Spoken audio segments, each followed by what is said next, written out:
I'm Yaremchuk, and today I got 3 trade targets that I think Oilers GM Ken Holland should be looking at as we head towards the NHL trade deadline. It feels like it's a long time away, but there are just 75 days until this year's deadline, and the Oilers, they have a lot of holes that they need to fill. Really, they could probably use a forward, a defenseman, and a goaltender, and that's exactly where I'm going with this list. Number 1, I got CROUSE of the Arizona Coyotes. This guy has found a way to put up some pretty respectable numbers on an Arizona team that is anything but respectable. 8 goals and 7 assists on the year for CROUSE. And what I love most about this guy, he's young, just 24 years old. He's cost controlled, $1.5 million on the cap this year, and he's also a pending RFA. So this is someone who could not only help the Oilers with their depth scoring problems this year, but he could potentially be a solution for years to come. Number 2, I'm going between the pipes, and I'm going to the Big Apple. Frank Saravalli has Alexander Georgiev on his list of trade targets, and this is a guy I think the Oilers should be looking at. He's reportedly given the Rangers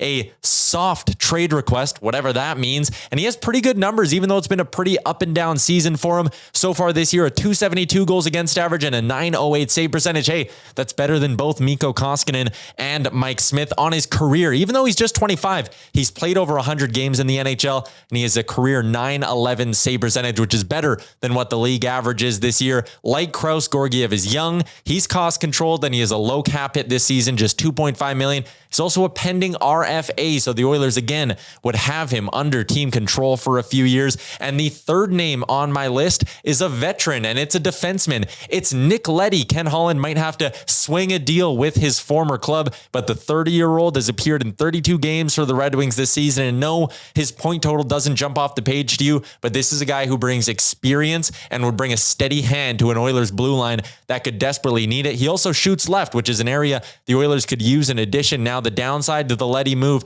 is that he does carry a big cap hit, $5.5 million on the cap this year for Nick LEDDY. They would either have to have Mikko Koskinen offloaded, or the Rangers would have to hold on to some money, or potentially both, but LEDDY is apparently on the block, and I think the Oilers are interested. A forward, a D-man, a goalie. There are plenty of holes that Oilers GM Ken Holland will have to fill before the deadline coming up in March. Drop your favorite deadline acquisition target for the Oilers below, and don't forget to hit the like and subscribe button.